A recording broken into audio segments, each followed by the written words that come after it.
Halo adik-adik, jumpa lagi bersama saya masih di sini di channel Kunci Jawaban. Pada video kali ini kita akan melanjutkan untuk membahas buku Bu Pena jilid 6D tema 9 menjelajah angkasa luar, tapi kita sudah sampai ke ujian akhir semester.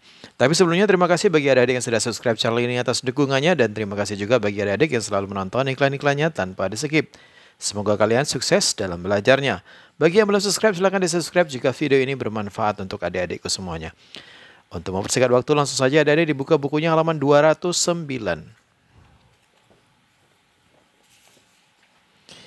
Di halaman 209 ini ada latihan ujian akhir semester ilmu pengetahuan sosial atau IPS, pilihan ganda.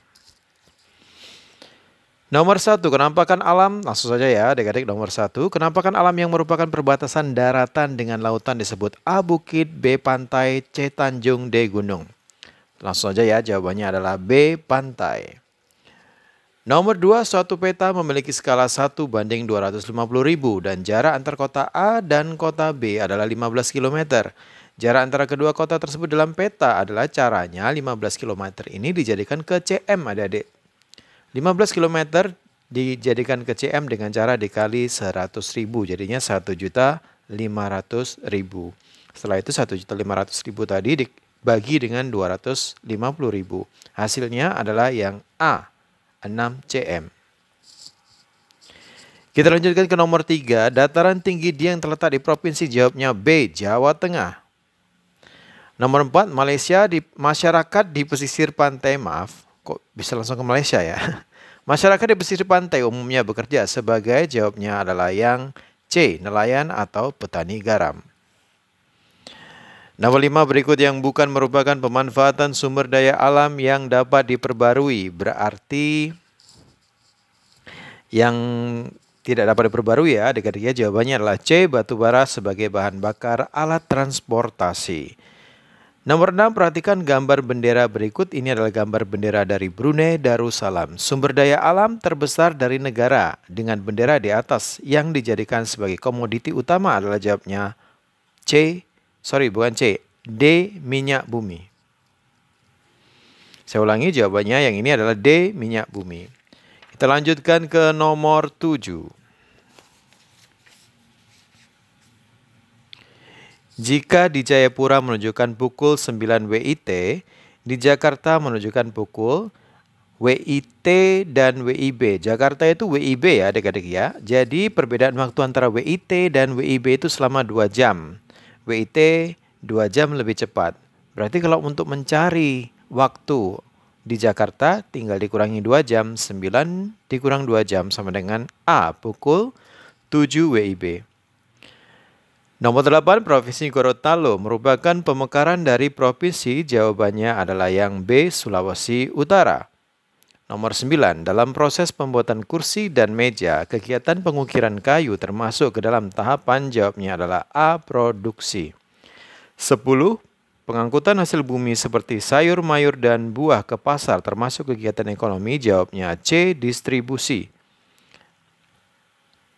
Nomor 11, berikut yang termasuk alat transportasi modern adalah yang D, kereta, kapal laut, dan pesawat.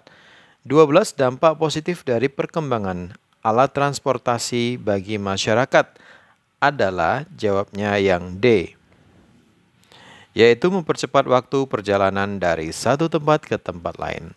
13, bahasa Bahau, Kayan, dan Banjar merupakan bahasa yang berasal dari Pulau A, Kalimantan.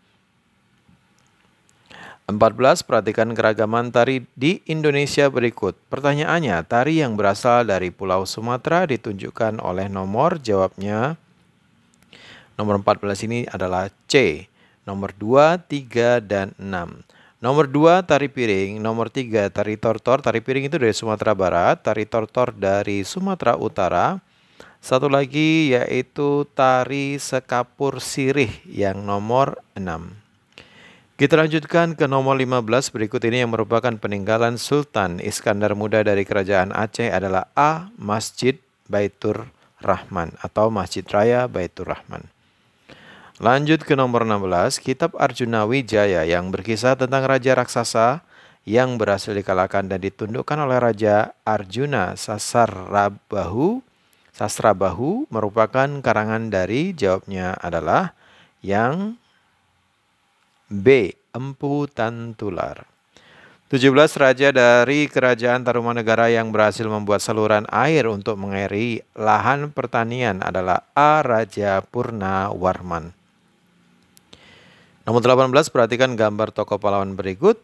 Pahlawan pada gambar di atas mendapat julukan ayam jantan dari timur. Pahlawan tersebut adalah bernama B. Sultan Hasanuddin.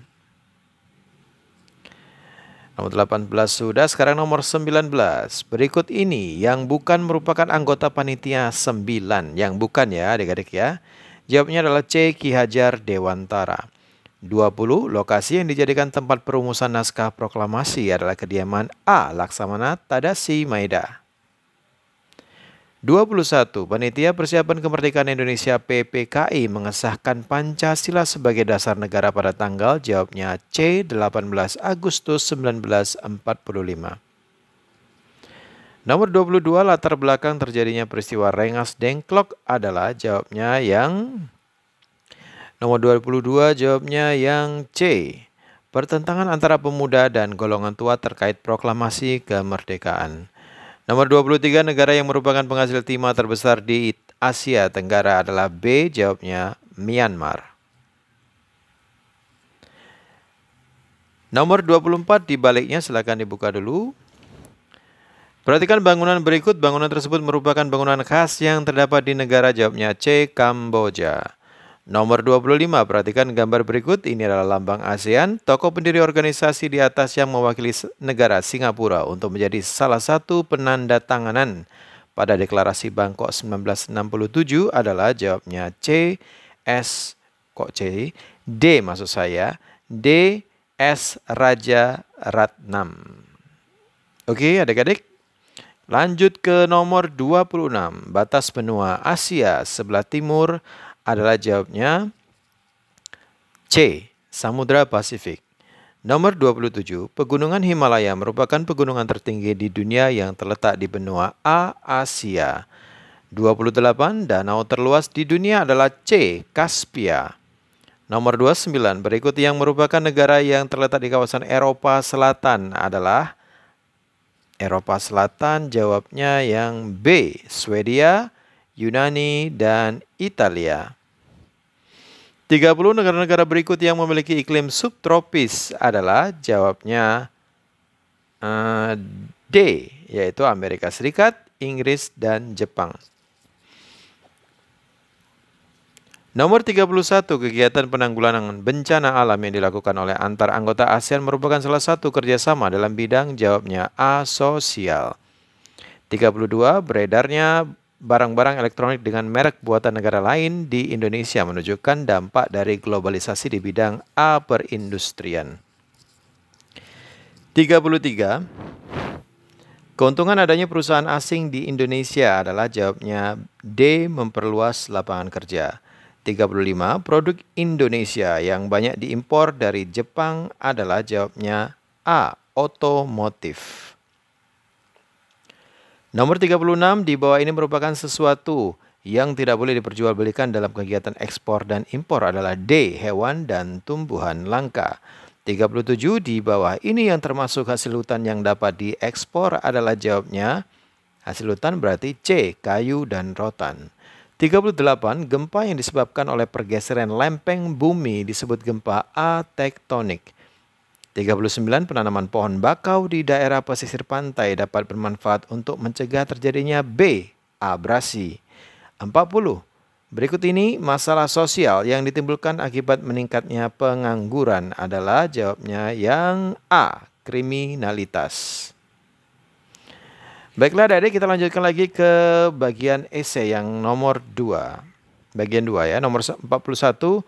Apa perbedaan jenis pekerjaan penduduk yang tinggal di dataran rendah dan dataran tinggi? Tulislah masing-masing 3 contoh.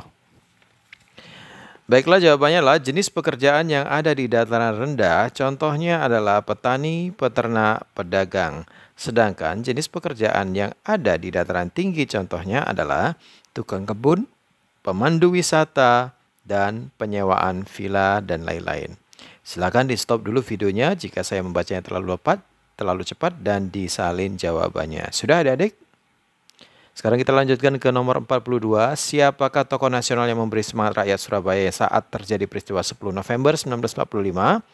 Dan apa latar belakang terjadinya peristiwa tersebut? Baiklah, jawabannya agak panjang ya adik-adik. Yang pertama, tokoh yang menyemangati bernama Bung Tomo. Latar belakang terjadinya peristiwa adalah 1. Tentara sekutu ingin merebut senjata Jepang yang telah dikuasai tentara Indonesia.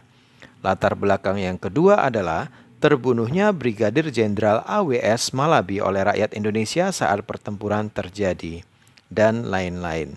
2 saja ya adik-adik, sebenarnya banyak sih, ada 3 atau 4 gitu latar belakangnya. Tapi di sini saya coba bantu adik-adik untuk menuliskan 2 saja. Silahkan di stop videonya dan disalin jawabannya. Kita lanjutkan ke nomor 43. Kerjakan soal-soal di bawah ini. A. Apa tujuan suatu negara melakukan impor? Jelaskan. Jawabnya adalah untuk memenuhi kebutuhan di dalam negeri yang tidak tersedia di negara tersebut. Kemudian yang B. Tulislah 5 contoh barang yang diimpor oleh Indonesia. Jawabnya adalah gandum, otomotif, barang elektronik. Ini berapa nih adik? 1, 2, 3. Baru 3 ya. Sebentar, saya tambahkan lagi. Saya cari dulu sebentar. Baiklah adik-adik, sudah saya tambahkan di sini. Ada bawang merah dan teh dan kopi satu lagi. Jadi saya ulangi, jawabannya adalah gandum, otomotif seperti mobil, sepeda motor, itu otomotif ya adik-adik. Kemudian barang-barang elektronik seperti HP, bawang merah, teh, dan kopi. Kita lanjutkan ke nomor 44. Perhatikan gambar bendera berikut. Setelah itu kerjakan soal-soalnya. Merah, putih. A. Selain negara Monaco, negara manakah yang memiliki bendera serupa? Jawabannya pastinya adalah negara kita, yaitu Indonesia. B. Tuliskan batas utara, selatan, timur, dan barat dari negara tersebut. Oke, utara Indonesia adalah Malaysia, batas selatan Indonesia adalah Timor Leste, batas barat Indonesia adalah Samudra Hindia, dan batas timur Indonesia adalah Samudra Pasifik. Yang C, apakah negara tersebut termasuk anggota ASEAN? Jika ya, siapakah tokoh dari negara tersebut yang menandatangani deklarasi terbentuknya ASEAN? Jawabnya adalah ya. Yang menandatanganinya adalah Adam Malik. Ini jawabannya adik-adik, yang C. Kita lanjut ke nomor 45. Tulislah 3 tujuan dalam bidang pendidikan antar anggota ASEAN. Anggota ASEAN melakukan kerjasama di bidang pendidikan. Tujuannya adalah yang pertama, meningkatkan kualitas pendidikan antar anggota ASEAN. Yang kedua, saling membantu mencerdaskan generasi bangsa. Nomor 3, saling memajukan pendidikan antar anggota ASEAN. Silakan stop videonya dan disalin jawabannya. Baiklah adik-adik, sampai di situ dulu perjumpaan kita pada video kali ini. Semoga video ini bermanfaat. Jangan lupa jika sudah terisi jawaban-jawaban dari saya tadi, adik-adik silakan ulang-ulang lagi pelajarannya agar pelajaran itu ada di pikiran adik-adik semuanya, bukan hanya di buku ya adik-adik ya.